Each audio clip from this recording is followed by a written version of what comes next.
Tapi kalau sudah di mulut orang, maka bisa jadi termasuk. Karena kalau sudah di mulut beda baunya. Apalagi campur rokok. Lihat, alhamdulillahilladzi hadana lihada wa ma kunna linahtadiya laula an hadanallah. Asyhadu an la ilaha illallah wahdahu la syarikalah wa asyhadu anna Muhammadan abduhu wa rasuluhu amma ba'd. Yang sama-sama kita hormati dan muliakan imam dan pengurus Masjid Al-Jihad, hadirin wal hadirat jamaah kajian rutin Jumat malam Sabtu yang dimuliakan Allah Subhanahu wa taala. Kita memuji Allah Subhanahu wa taala atas segala karunia, nikmat, inayah, hidayah dan taufiknya, sehingga kita dimudahkan untuk melakukan ketaatan, melaksanakan kewajiban, menghadirkan kesolehan, memperbuat hal-hal yang disunnahkan, dan menjauhi hal-hal yang mendatangkan murka Allah Subhanahu wa taala. Salawat teriring salam semoga senantiasa tercurah kepada Rasul junjungan kita Nabi Agung Muhammad sallallahu alaihi wasallam, yang selalu kita memohon kepada Allah mudah-mudahan kita semua termasuk pengikutnya yang memantaskan diri mengharap syafaatnya pada hari kiamat nanti. Amin.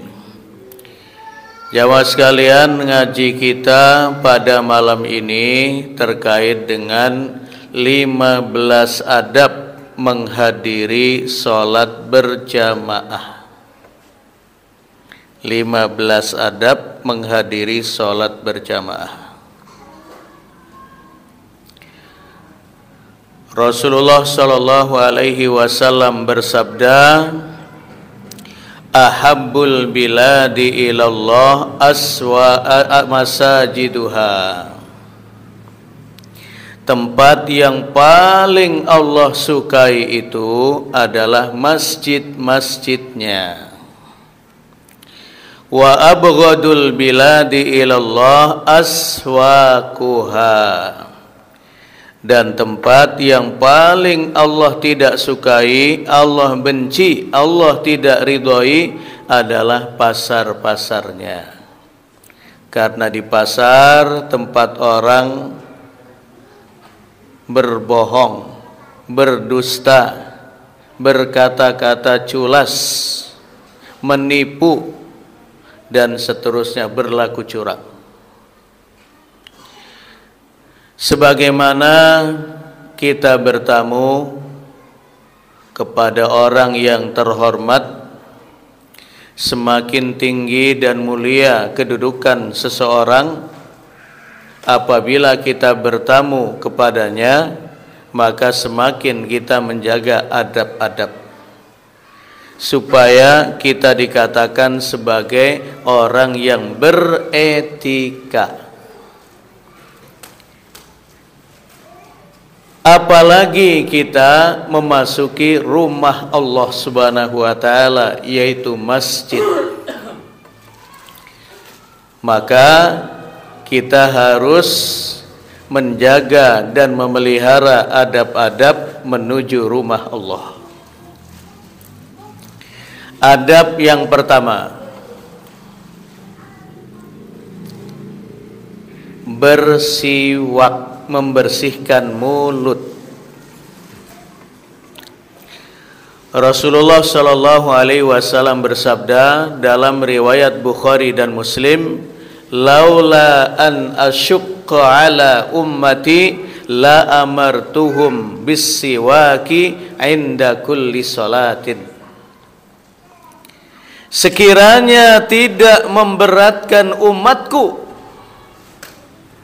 niscaya aku perintahkan kepada mereka untuk bersiwak, membersihkan mulut, yang bisa dianalogikan, dikiaskan dengan sikat gigi. setiap kali akan memasuki masjid bersiwak. Kemudian yang kedua, adab yang kedua, tidak mengkonsumsi makanan yang bisa menimbulkan bau yang tidak sedap. Seperti apa Bapak Ibu? Jengkol, pete, colang-jaling, apa? Bawang merah atau bawang putih? Bawang putih lebih bau. Rokok termasuk. Kalau duren? Kalau duren masih geluntungan wangi baunya, tapi kalau sudah di mulut orang, maka bisa jadi termasuk. Karena kalau sudah di mulut beda baunya. Apalagi campur rokok, campur yang lain, berat. Rasulullah Shallallahu Alaihi Wasallam bersabda dalam riwayat Bukhari dan Muslim, man akala min hadhihi syajarati yakni athawm fala yaqrabanna masjidana fala yaqribanna masjidana. Siapa yang mengkonsumsi segala macam dari tumbuh-tumbuhan yang menimbulkan bau yang tidak sedap, yakni athawm, yaitu bawang putih dan sejenisnya, fala yaqribanna masjidana, jangan sekali-kali dia mendekati masjid kami, kata Rasulullah. Walaupun para ulama menyebutkan orang yang makan jengkol, makan jaling atau yang lain kemudian masuk masjid, itu larangannya bersifat makruh, tetapi mengganggu orang lain itu akan menghadirkan kemurkaan Allah Subhanahu wa taala. Jadi segala hal yang bisa menimbulkan bau yang tidak sedap, yang membuat jamaah yang lain tidak nyaman, hindari, jauhi. Itu yang kedua. Yang ketiga, berwudu dari rumah. Jadi di Masjid Al-Jihad ini disediakan toilet dan tempat wudu itu bagi orang yang singgah. Tetapi bagi kita jamaah di sekitar Masjid Al-Jihad, wudunya di rumah, kecuali bagi yang batal. Kenapa? Rasulullah bersabda dalam riwayat Muslim, man tatahhara fi baitihi, siapa yang berwudu di rumahnya, thumma masya ila baitin min buyutillah, setelah berwudu dia berjalan kaki menuju ke rumah Allah, ke masjid. Nah ini jalan kaki, yang naik kendaraan nggak masuk. Liyaqdiya faridatan min faraidillah, untuk melaksanakan kewajibannya kepada Allah, baik itu untuk sholat berjamaah atau hadir di taklim. Kanat khutuwatahu, maka langkah kaki yang pertama, ketiga, kelima, ketujuh, kesembilan, ke-11, 13 dan seterusnya yang ganjil-ganjil itu, tahuttu khati'ah, sebagai penghapus satu dosa. Jadi setiap langkah kaki kanan satu dosa terhapus, kaki kanan lagi satu dosa lagi terhapus. Kalau 1000 langkah menuju masjid berarti 500 dosa terhapus.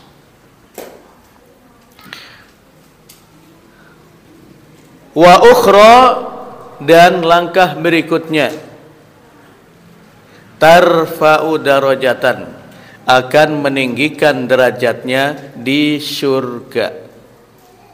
Jadi langkah pertama, ketiga, kelima, ketujuh, kesembilan, dan seterusnya yang ganjil-ganjil itu sebagai penebus dosa, maka langkah sebelah kiri 2, 4, 6, 8, 10, 12 dan seterusnya itu tahapan meninggikan derajat di surga.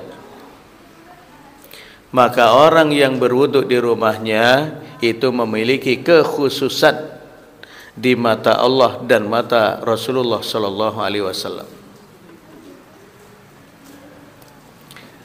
Yang ke berapa? Keempat,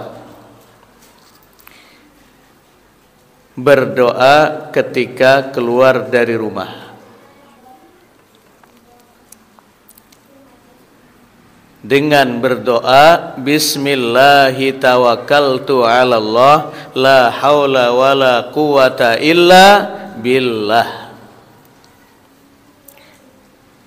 Al-Imam Tirmidzi menyebutkan dalam hadisnya, idza kharaja ar-rajulu min baitihi faqal, apabila seorang hamba keluar dari rumahnya kemudian dia membaca doa Bismillahi tawakkaltu, dengan menyebut nama Allah aku bertawakal, la haula wala quwata, tidak ada daya dan kekuatan illa billah, kecuali berasal dari Allah Subhanahu wa taala. Apa jaminan dari Rasulullah dalam riwayat Tirmidzi?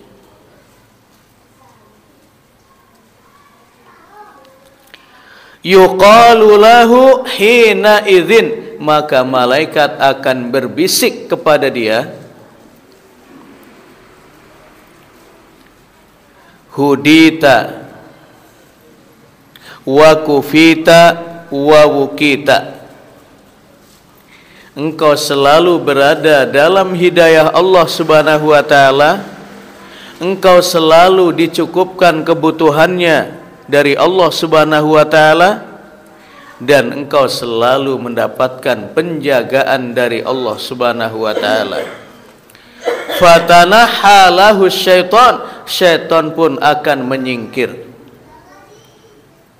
Itu faedahnya membaca Bismillahi tawakkaltu ala Allah, la haula wala quwata illa billah.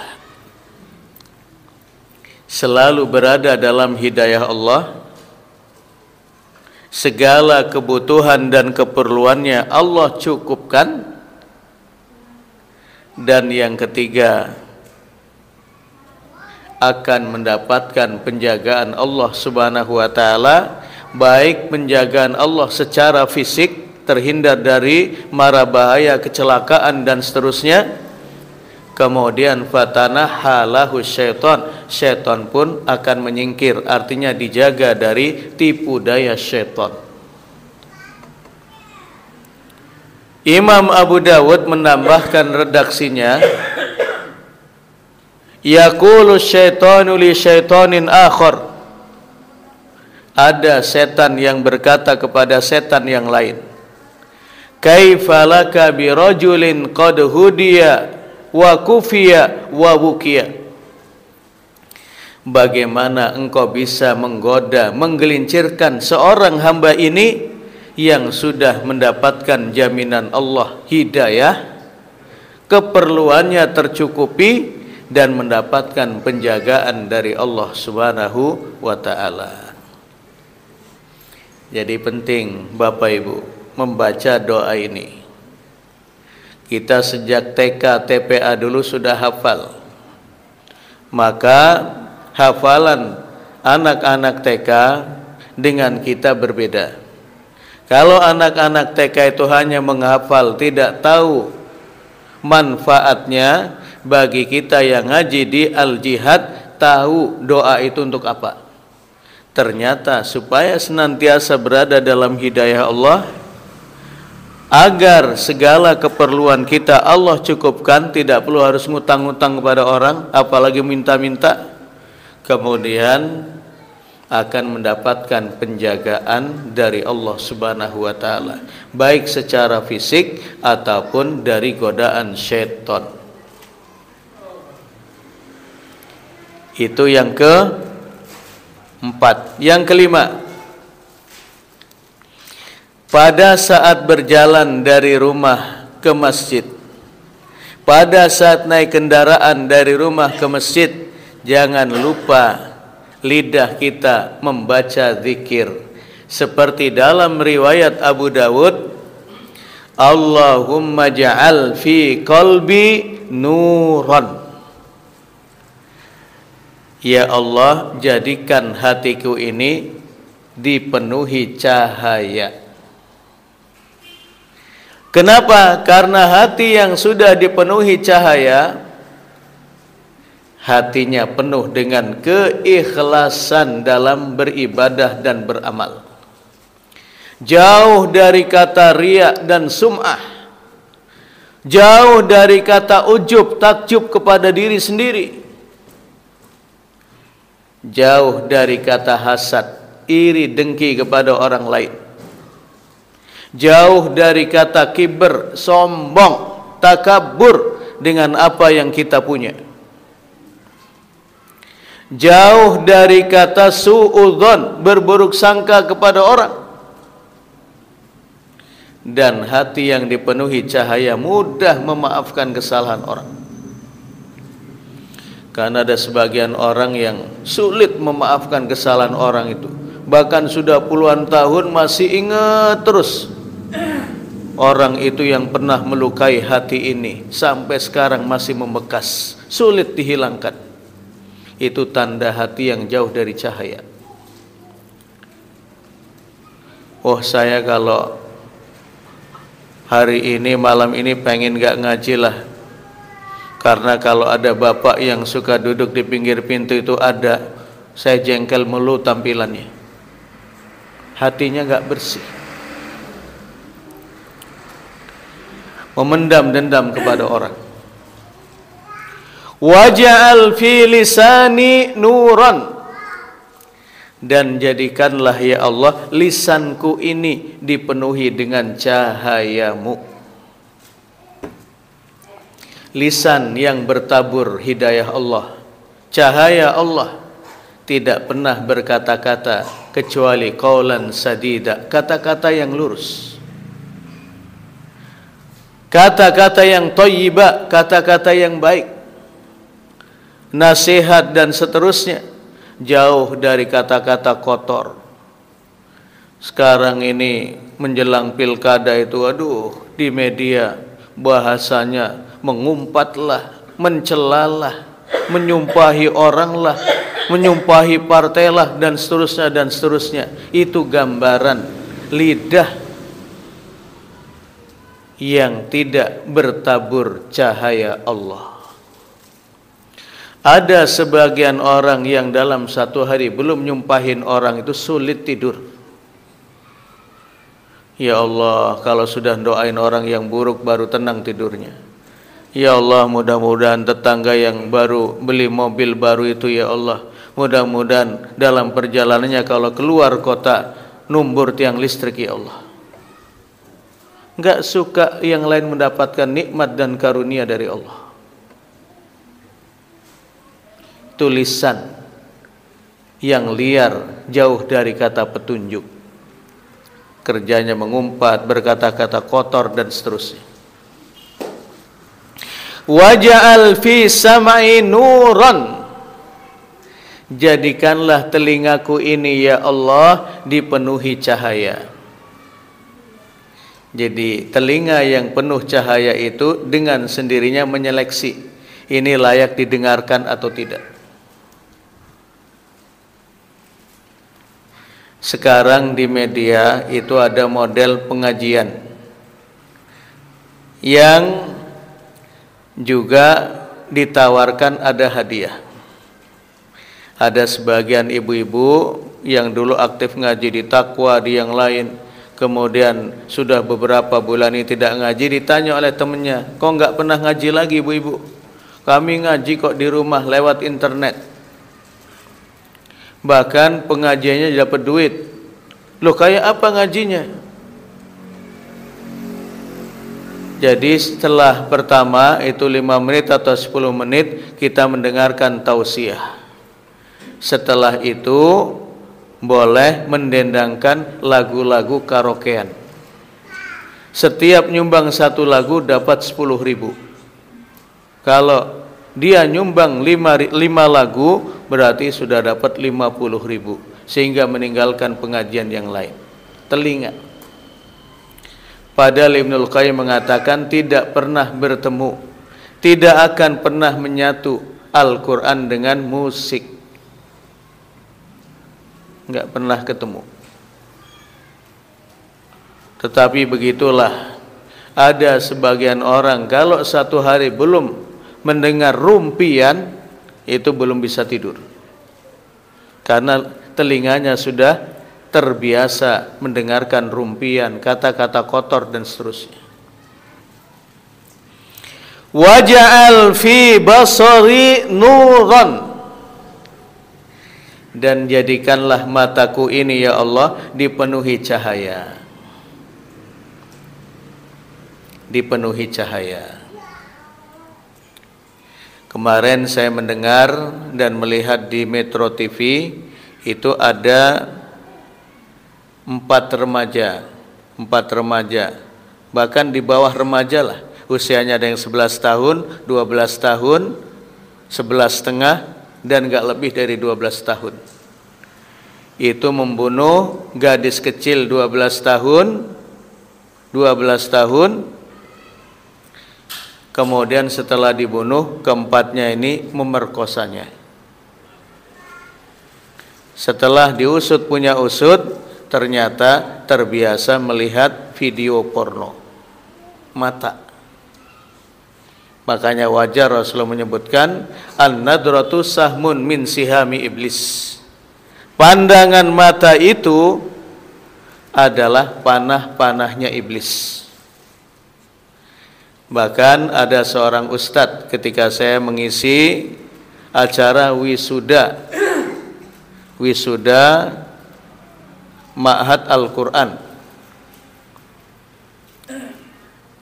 Pas ngisi, kemudian setelah selesai, ada yang dari Aceh, wali santri itu cerita. Di Aceh itu Ustaz, ada seorang hafidh dan hafidhah. Itu berkenalan lewat media, lewat WA dan yang lain. Kemudian keduanya sama-sama masuk UIN. Begitu di sana, karena sudah berkenalan lewat udara, akhirnya bertemu. Dan sebelumnya yang perempuan itu pakai cadar. Akibat semakin dekat dan semakin banyak yang dilihat, bukan hanya cadar yang terlepas, lama-kelamaan pakaiannya pun terkupas, sehingga terjadilah perzinaan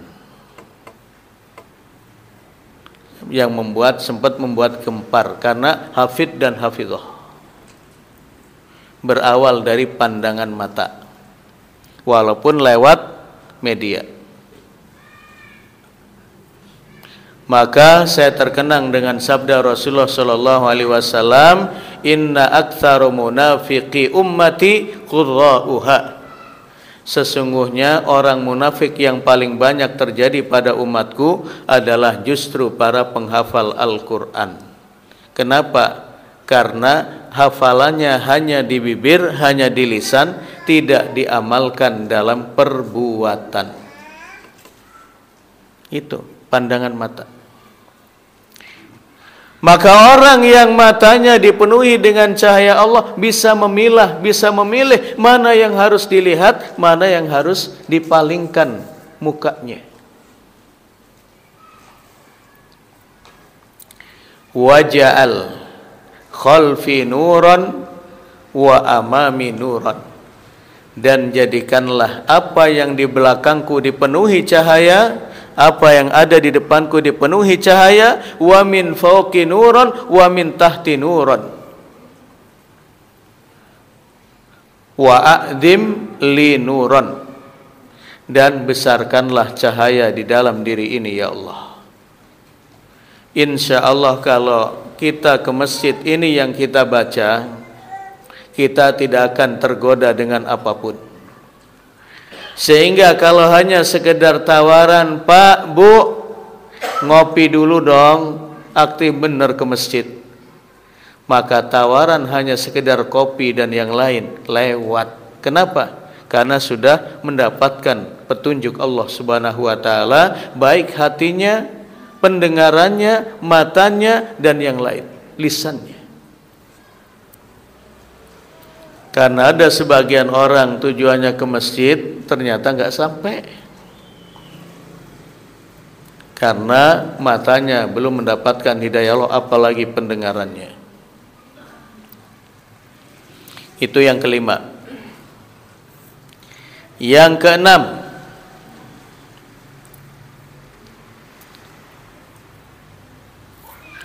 ketika ke masjid memakai pakaian yang paling indah, yang paling baik.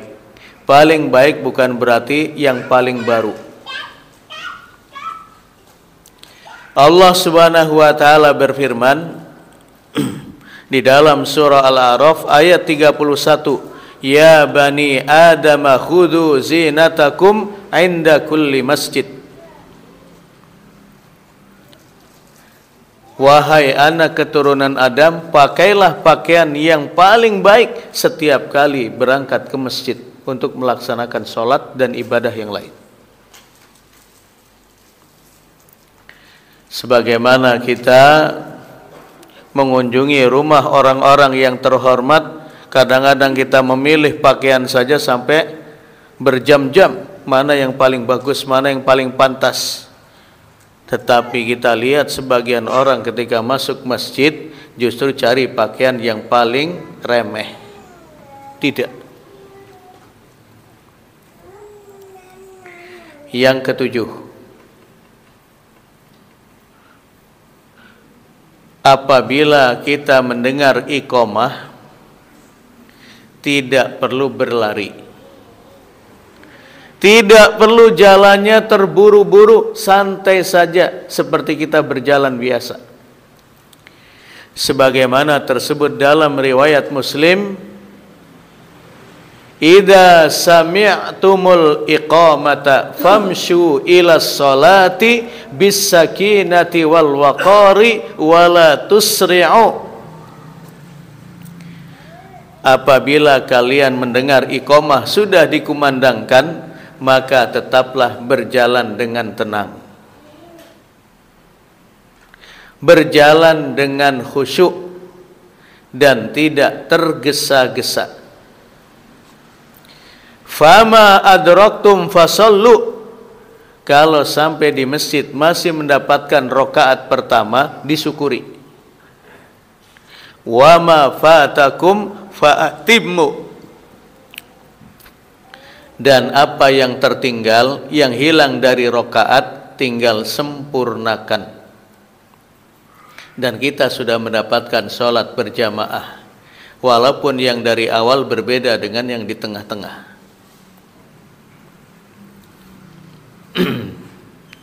Yang kedelapan,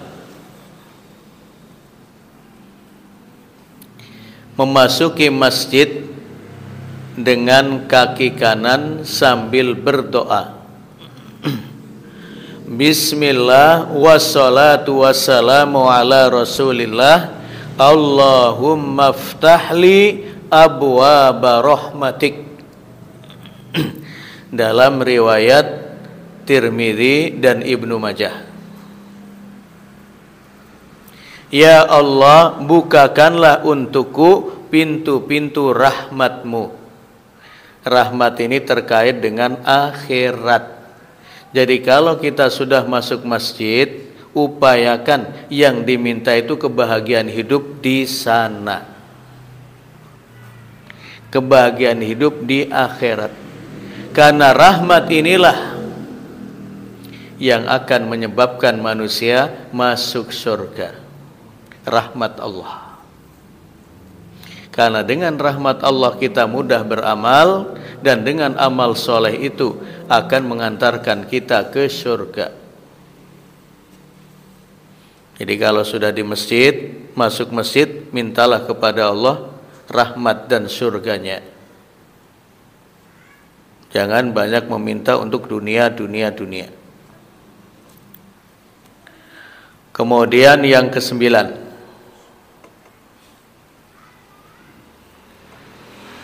ketika masuk mengucapkan salam, walaupun hanya cukup didengar oleh orang yang berada di samping pintu, jangan keras-keras. Karena Rasulullah bersabda dalam riwayat Muslim, la tu'minu la tadkhulul jannata hatta tu'minu, kalian tidak akan pernah masuk surga sehingga kalian beriman. Wala tu'minu hatta tahabbu, dan kalian tidak sampai kepada keimanan yang sempurna sehingga kalian saling berkasih sayang karena Allah. Awala adullukum ala syai'in idza fa'altumuhu tahabbtum, maukah aku tunjukkan kepada kalian yang apabila kalian memperbuatnya kalian akan saling berkasih sayang karena Allah. Afsyus salama bainakum, tebarkanlah salam di antara kalian, termasuk masuk masjid.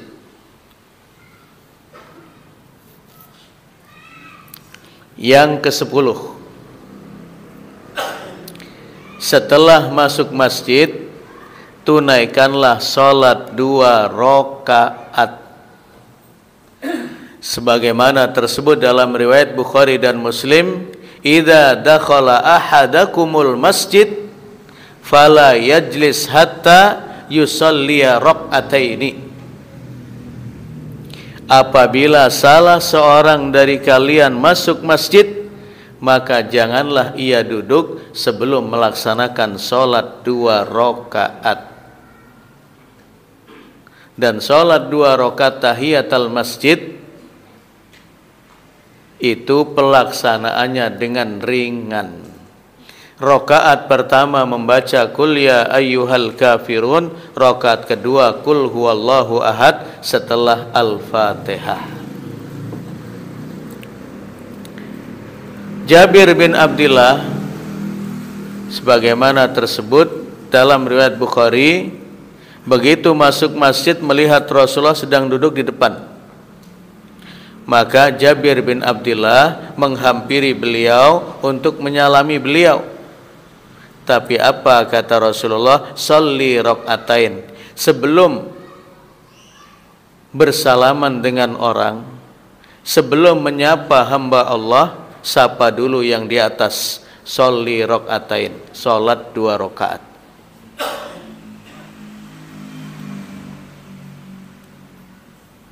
Yang ke-11,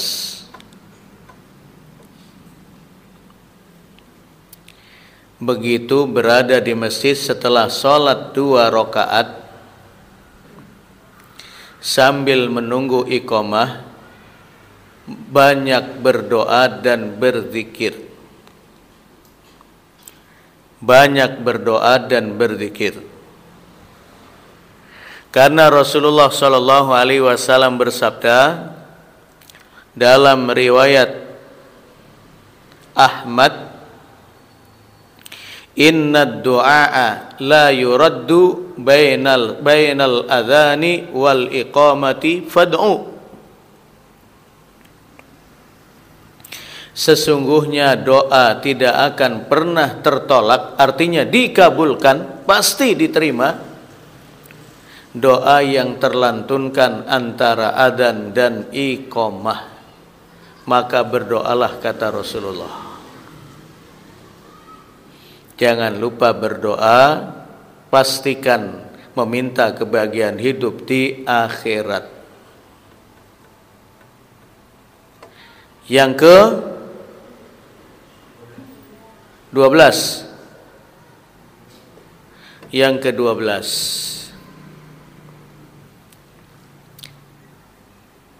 upayakan mendapatkan takbiratul ihramnya imam.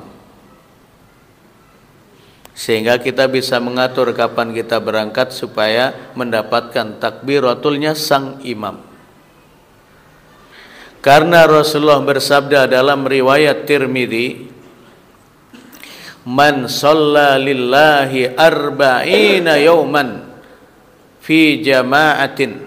Siapa yang sholatnya ikhlas karena Allah, bukan karena yang lain, selama 40 hari, fi jama'atin, dilakukan dengan berjamaah di masjid, yudriku at-takbiratul ula, dengan mendapatkan takbiratul ihramnya imam, takbir pertama imam memulai sholat,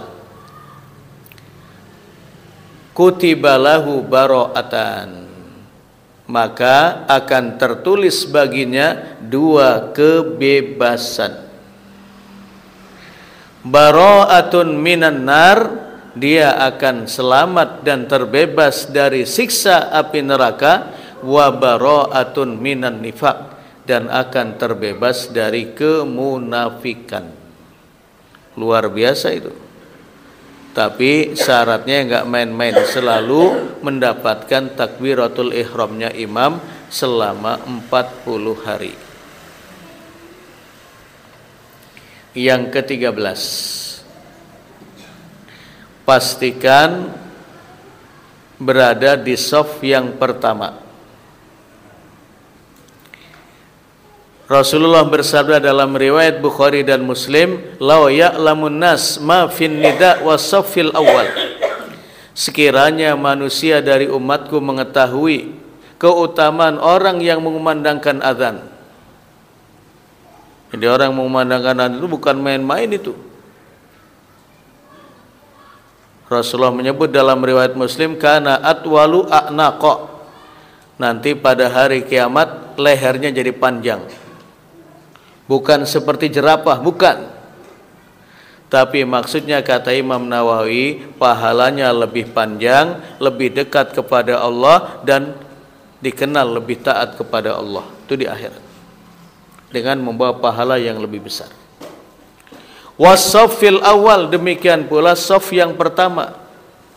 Summa lam yajidu illa an yastahimu alaih, dan apabila orang tidak mendapatkan saf yang pertama kecuali harus mengadakan undian, lastahamu, niscaya mereka rela untuk diundi, karena saking hebatnya saf yang pertama. Karena Allah dan malaikatnya itu bersolawat kepada orang yang berada di saf yang pertama. Kemudian yang ke-14, kalau tidak di saf yang pertama, saf sebelah kanan. Rasulullah bersabda dalam riwayat Ibnu Huzaimah, "Innallaha wa malaikatahu la yusalluna ala mayaminis sufuf." Sesungguhnya Allah dan para malaikatnya bersolawat kepada orang-orang yang sholat di saf bagian kanan. Lalu bagaimana dengan saf yang sebelah kiri? Itu ada hadis yang lain. Man farraja furjatan, siapa yang menutup saf yang masih kosong, itu ada pahalanya sendiri, ditinggikan derajatnya di surga.